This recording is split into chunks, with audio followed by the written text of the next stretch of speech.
Mem Ninis, Mister cari kemana-mana Mem Ninis. Ya ampun, ternyata di sini.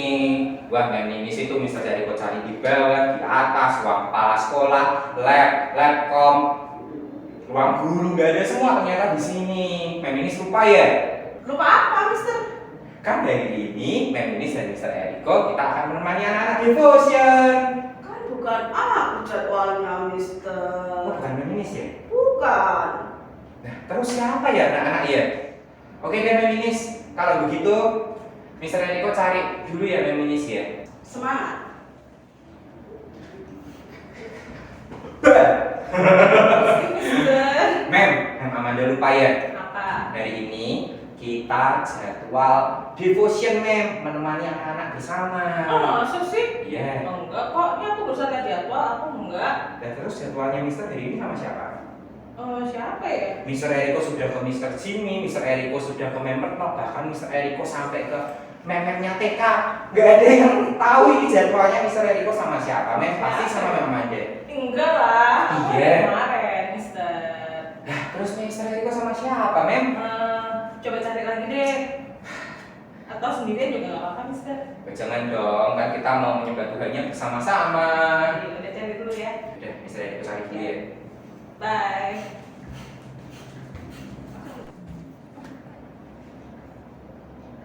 Duh, Mister Eriko kemana sih? Ditelepon nggak bisa dari tadi. Mem Gina! Kamu kemana aja sih, Mister? Mister Eriko lupa Mem hari ini devotionnya sama siapa Mem. Jadi Mister Eriko tuh keliling-keliling sekolah tuh cari guru satu-satu, tanyain satu-satu Ya ampun, siapa yang jadi Mister. partner Mister Eriko.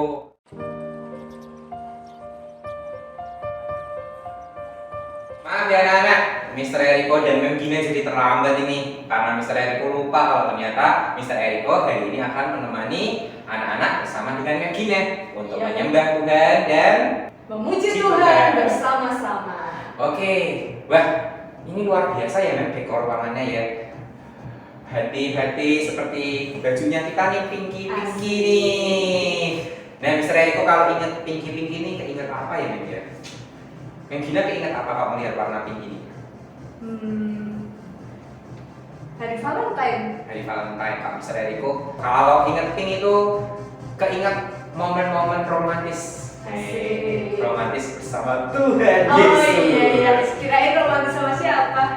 Oke, anak-anak, hari ini kita akan bersuka cita, kita akan memuji, memuliakan nama Tuhan bersama-sama. Hari ini seperti warna baju Mem Gina dan juga Mister Eriko, kita mau sekali lagi katakan KASIH. Oke, semuanya siap? Siap, Mem Gina siap? Yuk, siap. Oke, semuanya bangkit berdiri. Yuk, anak-anak, kita mau bangkit berdiri, kita mau gerak sama-sama ya. Semuanya nggak ada yang diam. Kita mau bergerak, kita mau menyatakan cinta kita kepada Tuhan. Oke.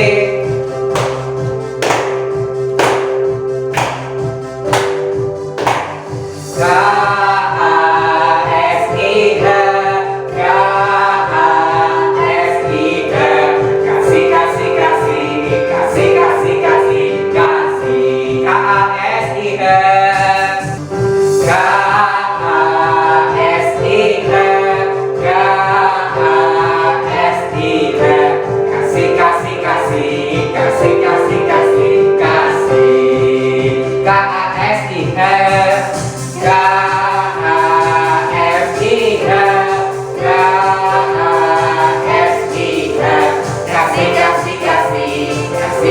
kasih KASIH.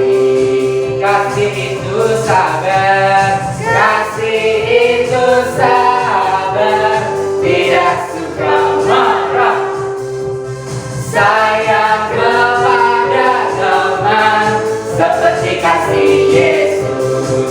KASIH sekali lagi anak-anak ya. KASIH, KASIH, kasih kasih kasih, kasih kasih kasih, kasih.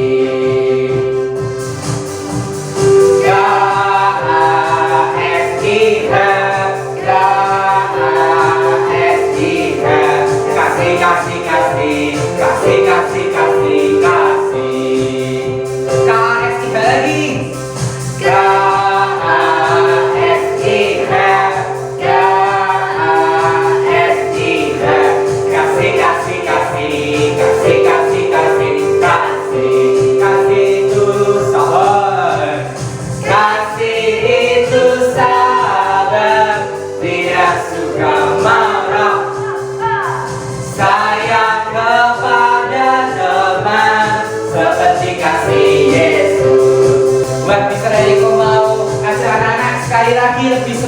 lagi ya.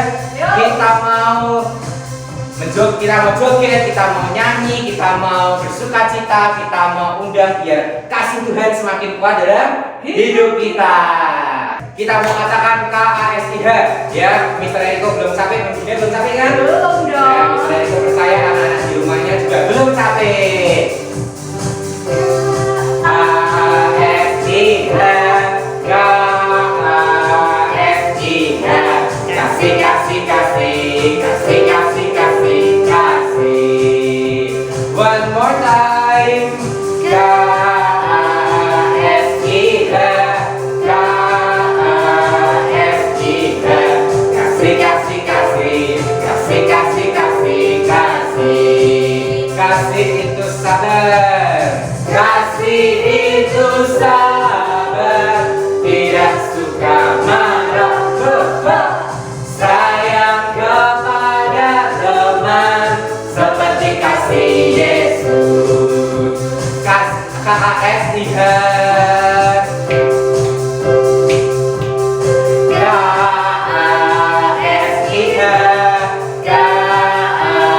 KASIH, kasih kasih kasih kasih kasih kasih kasih. KASIH,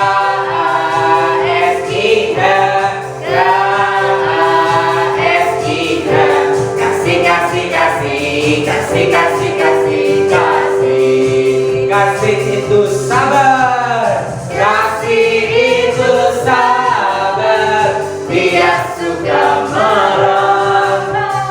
Sayang kepada teman seperti kasih Yesus. Kasih itu sabar, itu sabar, tidak suka marah. Sayang kepada teman seperti kasih Yesus. I love you Jesus. I love you Jesus. Deep down in my heart. I love you Jesus. Deep down in my heart. Think about it. Deep down, down. Deep down in my heart. Think about it. Deep down, down. Deep down in my heart. One more time. I love you, Jesus, deep down in my heart. I love you, Jesus, deep down in my heart. Think about it, deep down, down, deep down in my heart. Talk about it, deep down, down, deep down in my heart. One more time. I love you, Jesus, deep down in my heart. I love you, Jesus, deep down in my heart. Think about this, deep down, down, deep down in my heart. Talk about it, deep down, down, deep down in my heart. Gina tahu bahasa Jawanya nggak? Tahu dong. Nah sekarang kita mau pakai bahasa Jawa ya anak-anak ya. Oh, 5, 4, 3, 2, 1. Aku tresno Yesus, jero banget. Aku tresno Yesus, jero banget. Tresnoku jero banget. Tresnoku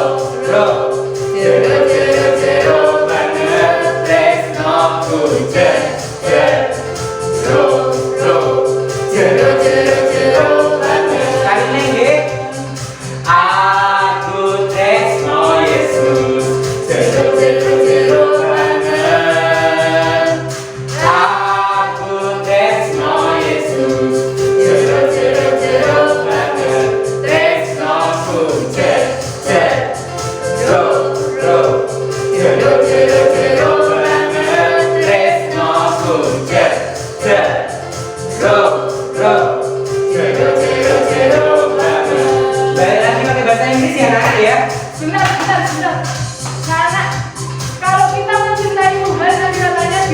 jodoh, jejeroro, artinya jeru dan anak-anak.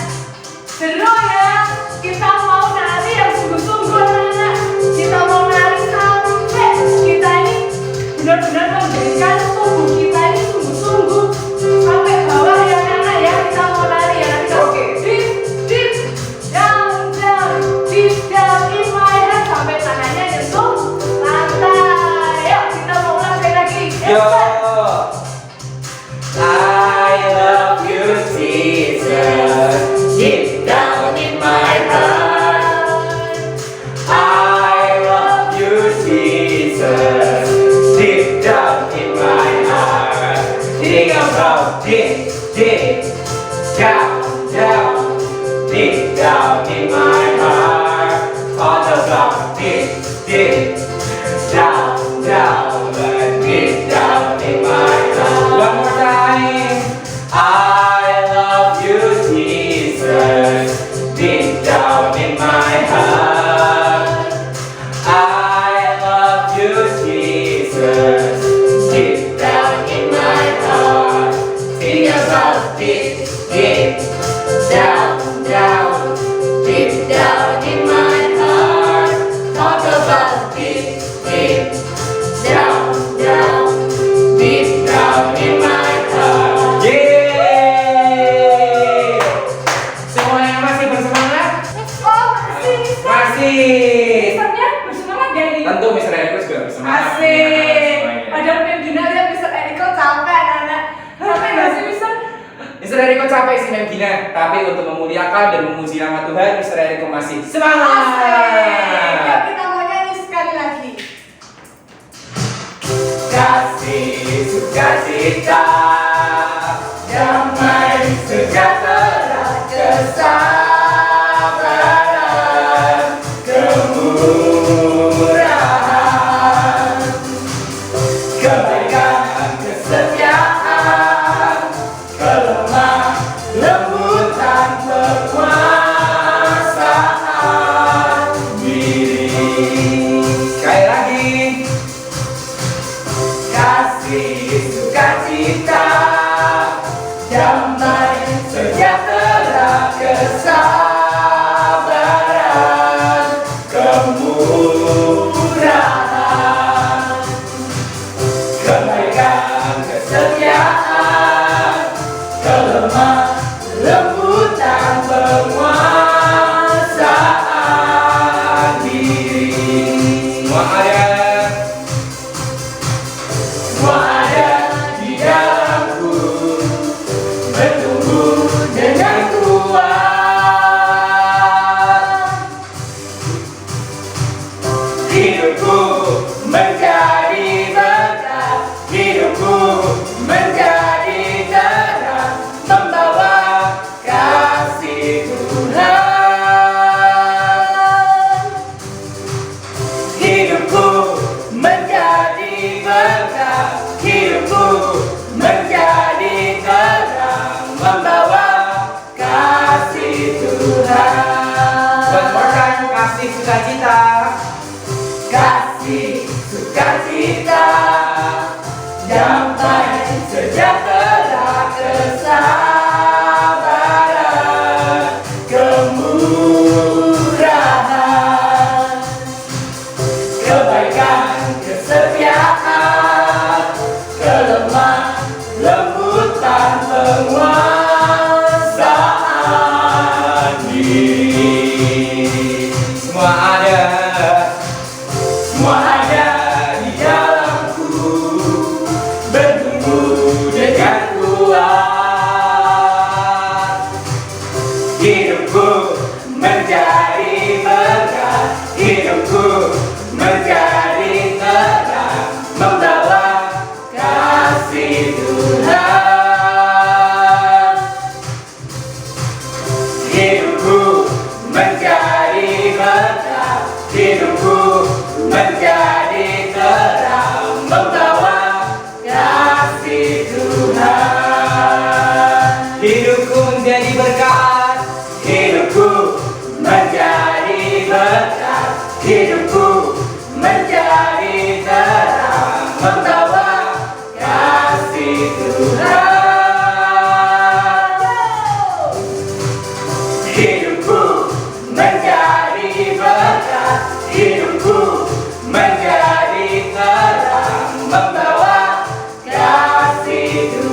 tadi kita sudah memuliakan nama Tuhan, kita sudah bersorak-sorak, kita sudah bersukacita bersama-sama.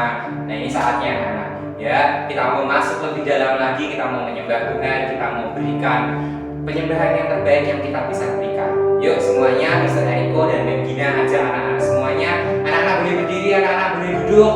Anak-anak dengan sikap penyembahan tutup mata dan juga angkat tangan. Kalau anak-anak belum hafal lagunya atau belum tahu lagunya, anak-anak boleh baca liriknya. Oke? Kita mau katakan sekali lagi biar ada kekuatan cinta yang daripada Tuhan dalam hidup kita. Kekuatan cinta dan geloramu bersaut-sautan serukan lawatan. Kelembutanmu yang tak terhentikan dan tak pernah gagal menerobos. Cintamu, kasihmu, agapemu bawa kami ke pestamu. Kekuatan cinta, kekuatan cinta dan geloramu bersaut-sautan serukan lawatan. Kelembutanmu yang tak terhentikan dan tak pernah gagal menerobos. Cintamu, kasihmu, agapemu bawa kami ke pestamu. Nyalanya, nyalanya bagai api yang tak terhentikan, terus mengalir dari hati Bapa. Beri kami cintamu, mengenal cintamu, hidup dalam gelora hatimu, mengalirkan kasihmu. Mari kita nyanyikan dari awal ya anak-anak ya. Kekuatan cinta, kekuatan cinta dan geloramu bersaut-sautan serukan lawatan. Kelembutanmu yang tak terhentikan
kami Tuhan, dan terus kami mengasihi Engkau senantiasa Tuhan. Tuhan, biar firman hari ini Tuhan terus mengajarkan kami Tuhan. Berikan kami telinga seorang murid dan hati yang mau menerima firman. Di dalam nama Tuhan Yesus, dan semua yang siap untuk belajar kebenaran firman Tuhan berkata, amin.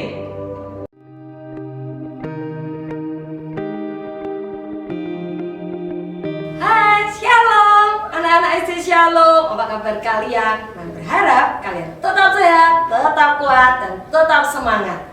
Hari ini kita mau devotion kembali. Untuk devotion gabungan hari ini, MCW beri judul Jangan Menyerah. Diambil dari ayat Yesaya 40 ayat 29. Dia memberi kekuatan kepada yang lelah dan menambah semangat kepada yang tidak berdaya. Ayat ini MCW ambil awalnya, MCW mengerti setiap dari hidup kita itu punya proses. Prosesnya itu masing-masing dari kita beda-beda. Dan bisakah di tengah-tengah proses itu, pada saat kita ngalami yang tidak enak, kita tidak menyerah terlebih dahulu. Kita mau ambil contoh di ayat Alkitab. Kalian pasti tahu cerita tentang Raja Daud. Raja Daud itu raja yang kayak gimana sih, Mem? Raja Daud itu menurut Mem Selwi ya, dari antara semua saudara-saudaranya yang lain, seorang raja yang mungkin yang awalnya jadi anak, bayangkan ya, dia anak yang ke-11, dia anak yang dianggap paling kecil, dianggap sampai Alkitab ngomong wajahnya imut sekali. Bahasa yang sekarang paling pendek, tidak seperti dengan kakak-kakaknya yang lain. Di saat kakak-kakaknya disuruh untuk berperang, latihan berperang, yang terjadi apa?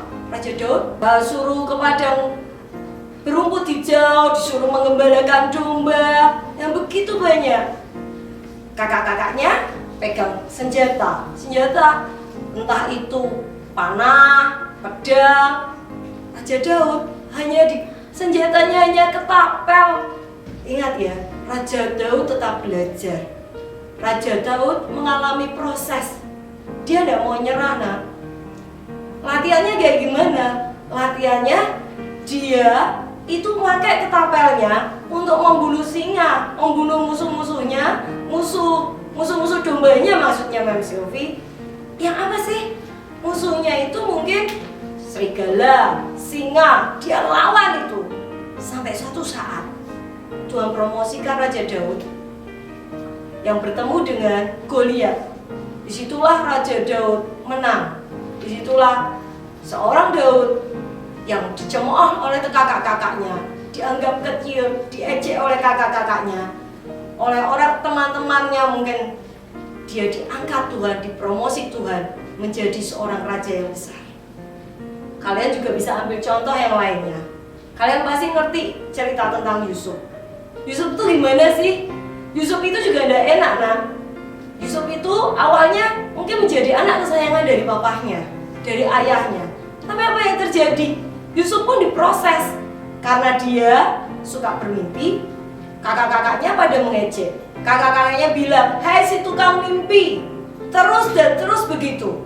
Sampai akhirnya Yusuf dijual, dijual oleh tuannya, difitnah lagi, dimasukkan, diproses di situ. Di saat dimasukkan di penjara, Yusuf tidak menyerah. Apa yang terjadi?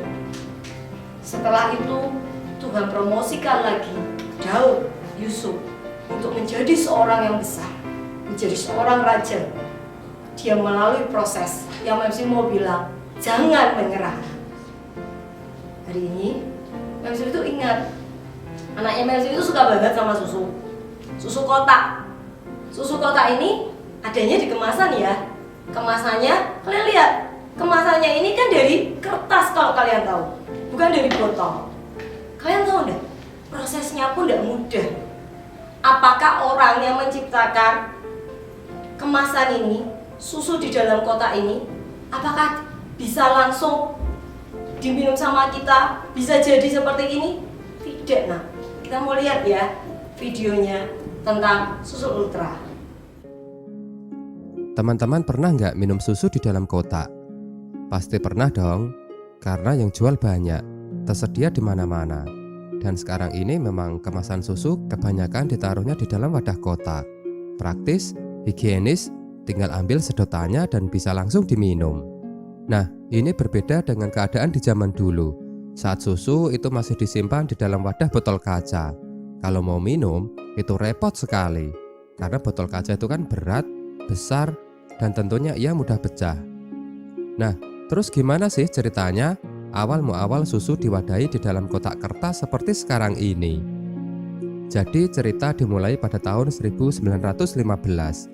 Pak John Van Wormer yang suka minum susu, seperti halnya masyarakat di sekitarnya, menemui kendala yang sangat merepotkan, yaitu susu hanya bisa disimpan dan dibawa menggunakan botol kaca. Tentunya itu tidak praktis. Wah, sangat merepotkan. Pernah ada kejadian saat meminum susu, Pak John tidak sengaja menjatuhkan botol susu yang dipegangnya. Botolnya hancur berantakan dan membuat kakinya itu sampai berdarah-darah. Pak John kesakitan sampai menangis. Ia merasa bahwa menyimpan susu di dalam botol itu tidak aman. Hal yang lain terjadi pada anaknya. Saat itu, anaknya susah sekali jika diminta untuk minum susu setiap pagi. Setiap hendak berangkat sekolah, Pak John meminta anaknya untuk minum susu. Karena susu itu kan penuh gizi yang dibutuhkan oleh anak-anak. Bisa meningkatkan konsentrasi saat di sekolah. Jadinya anak akan semakin cerdas. Tapi anaknya itu selalu menolak.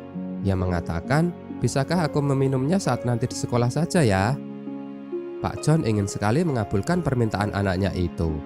Tapi tentu saja hal itu tidak mungkin. Karena botol susu itu kan berat dan tidak aman untuk dimasukkan ke dalam tas. Ia tidak ingin botol susu yang terbuat dari kaca itu pecah, lalu membuat buku-buku anaknya basah, merusak tas, dan melukai anaknya. Pak John memaklumi sih jika anaknya tidak mau minum susu. Karena pagi hari biasanya anak terburu-buru berangkat sekolah sehingga tidak sempat untuk minum susu. Pak John lantas berpikir, andai saja ia bisa menemukan bentuk wadah yang ringan dan aman, tentu saja susunya akan bisa dibawa dengan mudah oleh anaknya dan bisa diminum di sekolah. Pak John Van Wormer yang asal Ohio, Amerika Serikat itu lalu memikirkan bagaimana menyimpan susu dengan mudah, ringan dan juga aman, namun tetap higienis seperti halnya ketika diwadahi di dalam botol kaca. Pak John pun lalu mencoba membuat wadah susu selain dari botol kaca yang berat. Beberapa bahan yang ada coba ia gunakan. Akhirnya lewat serangkaian uji coba, gagal coba lagi, Pak John bisa membuat sebuah model yang bisa menyimpan susu dengan higienis dan mudah serta ringan, yaitu dengan membuat wadah susu dari kertas. Para tetangganya saat mengetahui hasil ciptaan Pak John tertawa. Mereka mengejek ide itu karena sangat tidak lazim. Orang bodoh mana sih yang mau menyimpan susu di dalam wadah kertas? Ya pasti bocor lah. Pasti Pak John sedang ngelindur. Masa susu disimpan di dalam wadah kertas? Hehehe. Konyol. Apakah tanganmu terlalu lemah untuk membawa sebuah botol dari kaca? Tetangga dan orang-orang mengejek hasil kreasi Pak John. Tapi Pak John tidak menghiraukannya. Ia lebih memilih memikirkan bagaimana cara menemukan solusi membuat wadah kertasnya tidak lagi bocor. Yang ada dalam pikirannya adalah bagaimana membuat wadah susu yang ringan, aman, dan mudah dibawa kemana-mana. Ia ingin anaknya bisa minum susu dengan tenang, bisa dimasukkan ke dalam tas tanpa perlu rasa khawatir. Pak John lalu memperbaiki wadah dari kertasnya. Lagi, dan lagi, mencari cara bagaimana susu aman terjaga. Akhirnya, setelah melakukan banyak percobaan, berhari-hari, berminggu-minggu, bahkan berbulan-bulan melakukan percobaan, masalah itu akhirnya bisa diatasi. Wadah kotak kertasnya sukses menyimpan susu tanpa ada masalah. Para tetangga pun terdiam. Mereka seperti tidak percaya, tapi memang itulah kenyataannya. Yang dulunya usil dan nyinyir, akhirnya balik memuji. Apalagi saat wadah kotak itu semakin sempurna dan bisa menyimpan susu dan menghasilkan produksi yang sangat banyak sekali. Anak Pak John sekarang bisa minum susu setiap hari di sekolah. Nilai sekolahnya pun membaik. Dan Pak John suatu ketika saat ia tidak sengaja menjatuhkan wadah susunya, kakinya tidak lagi terluka. Cuman ya agak ngilu dikit lah. Tapi nggak sampai berdarah-darah. dan tidak sampai membuatnya menangis. John Van Wormer meninggal pada tahun 1942, tapi buah pemikirannya pada wadah susu bisa dinikmati tidak hanya oleh anaknya, tetangganya, oleh warga Amerika saja, tapi juga oleh masyarakat semua di dunia, bahkan hingga sampai saat ini.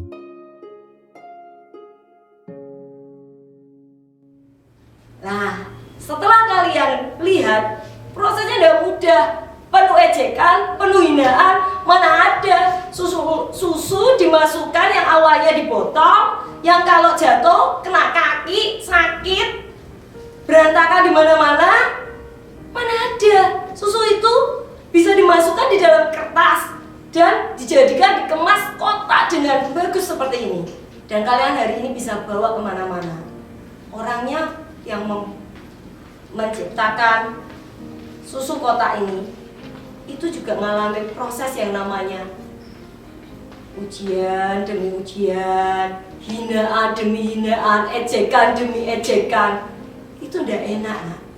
Tapi kalian tahu, hari ini susu kotak ini ada di seluruh dunia.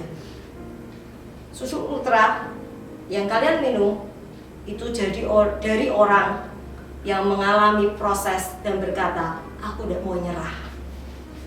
Oke, sekarang Mas juga suka. Kalau kalian tahu, kalian ingat, pasti kalian tahu pada saat kalian Valentine, kalian biasanya dapat coklat, ya kan? Salah satunya coklat Silver Queen. Mas itu sering banget dapat coklat Silver Queen. Enak ya? Pasti enak. Hari ini kalian hanya bisa nikmatin ini. Tahukah kalian, coklat Silver Queen ini pada saat proses pembuatannya, pada saat dikemas, awalnya orang yang menciptakan coklat ini yang ada kacang metenya itu udah mudah loh, nak. Seperti apa prosesnya? Kita lihat cuplikannya.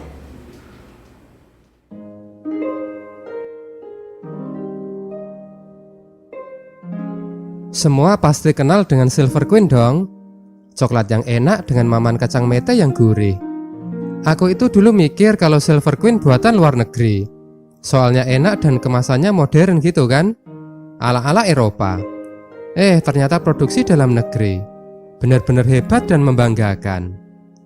Dan coklat Silver Queen ternyata memiliki sejarah yang luar biasa. Dibutuhkan perjuangan yang berat hingga produk coklat ini diterima masyarakat. Cerita dimulai pada tahun 1942. Ada perusahaan yang bernama NV Ceres yang terletak di Garut, Jawa Barat yang dimiliki oleh pengusaha Belanda. Saat serdadu Jepang masuk ke Indonesia, orang-orang Belanda kabur dan menguangkan asetnya meskipun dengan harga yang murah. Yang membeli NV Ceres adalah Ming Chechuang, seorang pemuda asal Burma, keturunan Tionghoa. Pada tahun 1950, nama NV Ceres diganti menjadi PT Perusahaan Industri Ceres. Nah, pada tahun itu juga perusahaan memproduksi coklat Silver Queen. Kita semua tahu kalau sekarang ini Silver Queen adalah coklat yang enak dan laris. Tapi dulu, pada awal kemunculannya, Silver Queen itu susah sekali diterima konsumen. Salah satu problem terbesar saat itu adalah suhu di Indonesia yang panas. Jadinya coklat Silver Queen yang saat itu masih berupa coklat batangan menjadi sering lumer. Bentuknya jadi aneh dan kalau dimakan juga bakal bikin mulut belepotan. Pak Cuang sebagai pembuat lalu mencoba berbagai macam teknik biar coklatnya tetap keras dan terjaga bentuknya, tidak peyok di sana sini gara-gara melumer. Tapi dicoba beberapa kali pun selalu gagal. Ia sampai ditertawakan oleh teman-temannya karena coklat buatannya yang tidak bermutu. Hahaha, kamu itu jualan coklat apa jualan bubur sih? Masa coklat kok bledrek?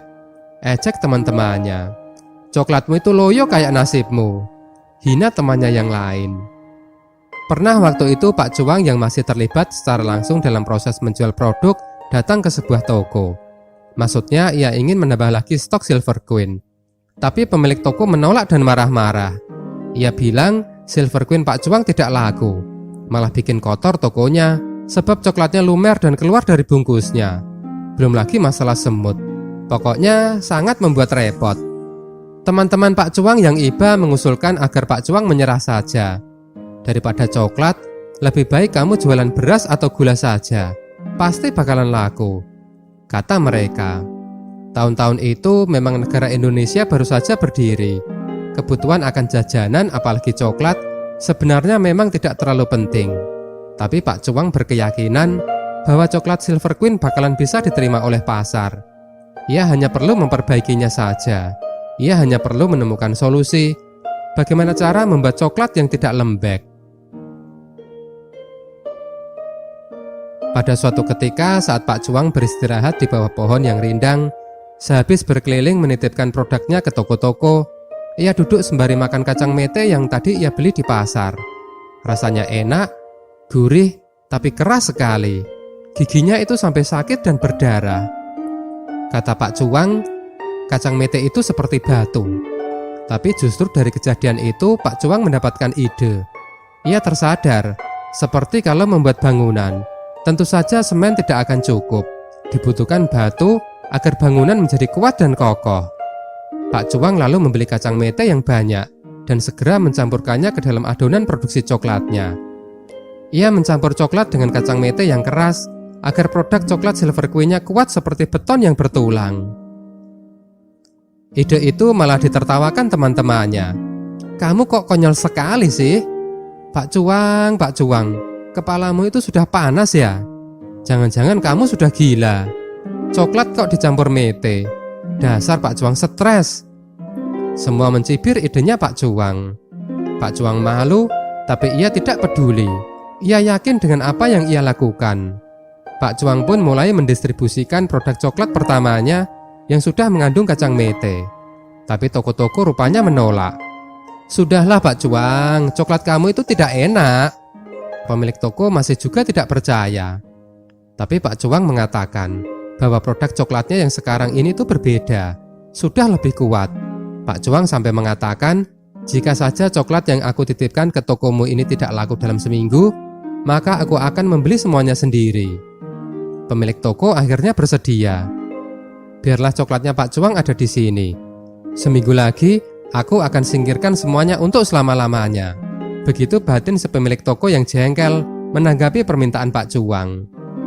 Rupanya, belum ada seminggu, Silver Queen Pak Cuang banyak dibeli orang-orang.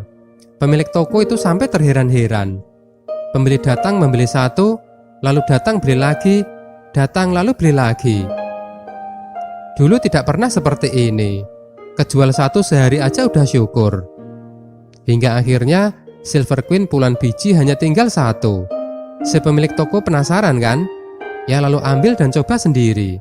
Begitu dibuka, ia merasa heran. Karena ia melihat coklat yang biasanya lumer, sekarang jadi kuat dan solid. Begitu ia menggigitnya, rasanya itu juga luar biasa enak. Apalagi saat ia merasakan kacang metenya. Sedap sekali. Coklatnya juga sangat beraroma. Hanya dengan dihisap saja, ia sudah lumer di atas lidah. Pemilik toko sampai memejamkan mata, menikmati momen kebahagiaan rasa di dalam mulutnya.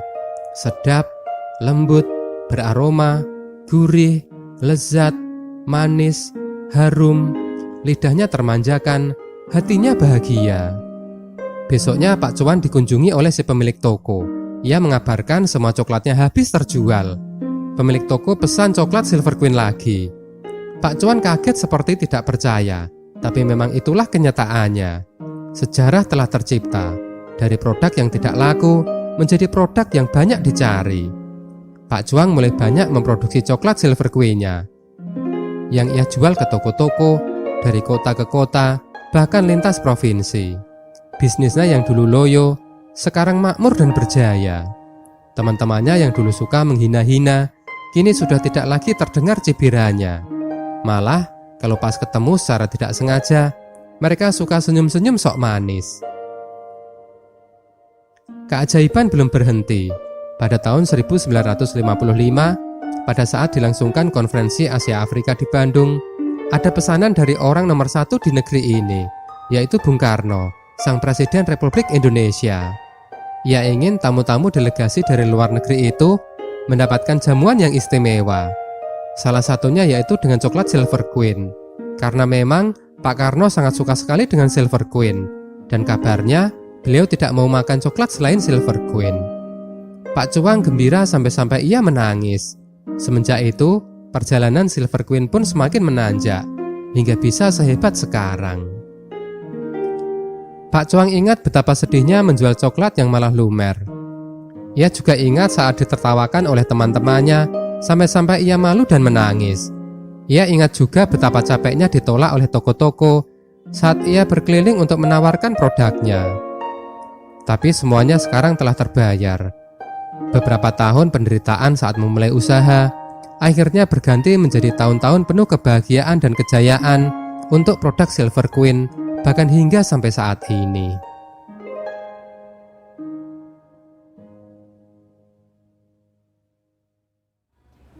Oke, kalian sudah lihat ya, coklat Silver Queen ini awalnya orang ngejek.